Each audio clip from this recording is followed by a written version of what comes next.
Hello again. To pick up from where we started, in this we are going to further discuss about some more jargons or some more words which we are going to extensively use throughout this tutorial. One important word or terminology is communication protocol. Now, what is this communication protocol? Communication protocol is the process or the method in which the data communication happens. Okay, so now in the ADAS, as you go deeper, we will see that data communication happens from sensor to ECU and ECU to actuator, and within the ECU also there is some local communication. All this communication is happening through various types of protocols or various types of methodologies.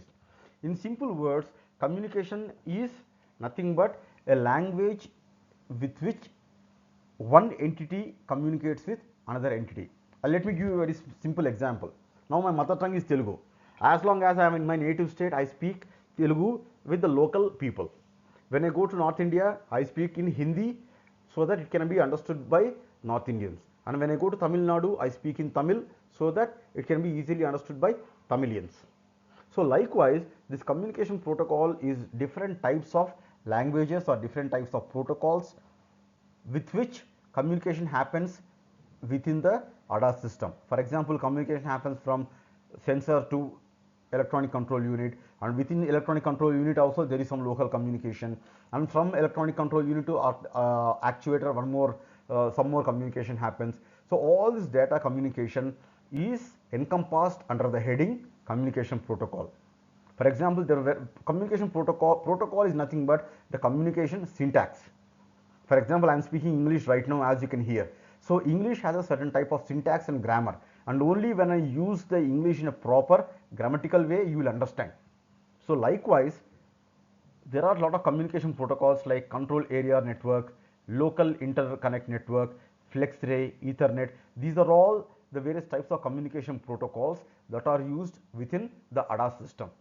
Now I am going to explain about these communication protocols in the concerned or the respective session. As of now, you understand that communication protocol control area network is the most widely used protocol, and LIN is a low cost protocol, and FlexRay is a high speed deterministic protocol, and Ethernet is a high bandwidth protocol for infotainment, telematics and ADAS. Actually, Ethernet is the most popular protocol which is making drastic foray into the automotive segment.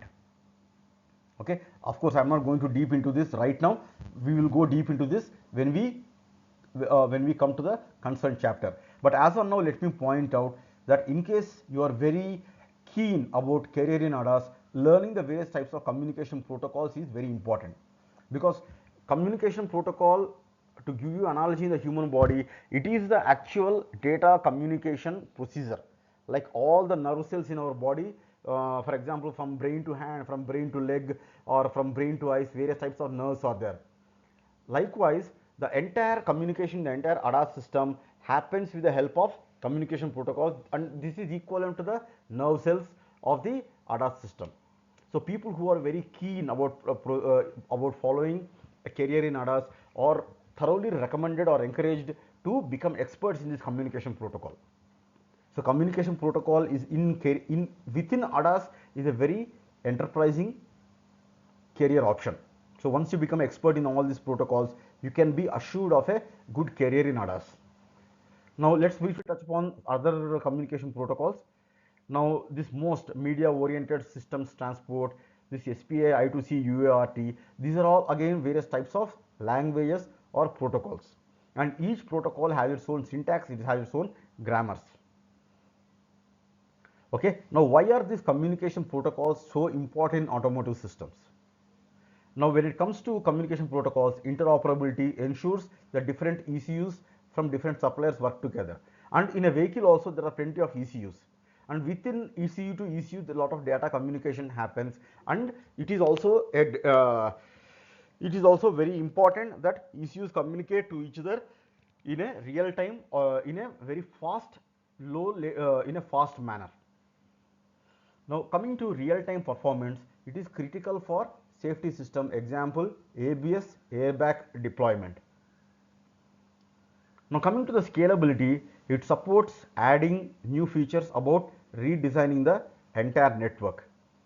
Now, in case you find these words slightly intimidating, don't worry about it. You just note them in your notebook. As you go deeper and deeper into the tutorial, you will find these words used again and again, and you will definitely get acquainted or familiarized with all these words, including the meaning of it.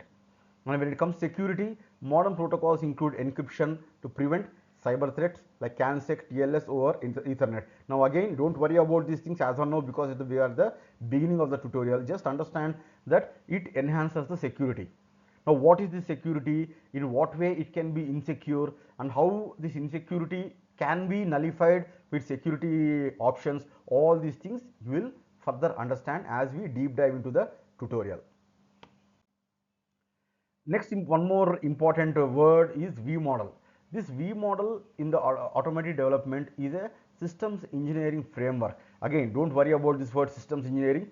Just understand that V model is a very methodical approach or a systematic approach used in automotive development to ensure structured, efficient, and error-free design, validation, and testing of the vehicles. Okay, understand this word: structured, efficient, error-free design, validation, and testing of the vehicle systems. Okay, so V model is nothing but a systematic approach. There is a separate session on V model. You will understand in detail when we deep dive into that particular chapter. But as of now, you only understand that V model has something called a left side, which takes care of the design and development, and on the right side takes care of the testing and validation. Now, to further elaborate, left side there is something called requirement analysis, there is something called system design, and there is something called hardware design. And coming to the right side, it comprises of unit testing, where you validate individual software modules, and next is integration testing, check the ECU interactions, which also include the communications which I briefly explained to you previously. Next is the system testing, verify full system functionality, and also acceptance testing. Okay, and why use the V model in automotive? Okay, now coming to the early defect detection. Why use the V model? The most important advantage of V model is we can detect the defect early. So earlier you detect the defect, it is very cost effective, it is more cost effective. It reduces the costly fixes in case you find out the error much later during the development. Okay, also there is something called traceability, there is something called compliance, which will be explaining to you very clearly when we discuss about the systems engineering and the V model. Okay, as of now you just note down in your notebook that this V model has advantages like traceability and compliance. It meets the ISO 26262, this functional safety, ASPICE, all these things I am going to touch upon in a very elaborate manner in the concerned chapters and modules. All right. Thank you. So with this, I am going to conclude the various types of terminologies that are used in ADAS. All right. As you go ahead, we will be seeing some more terminologies, but as of now, these are the foundational terminologies that are required.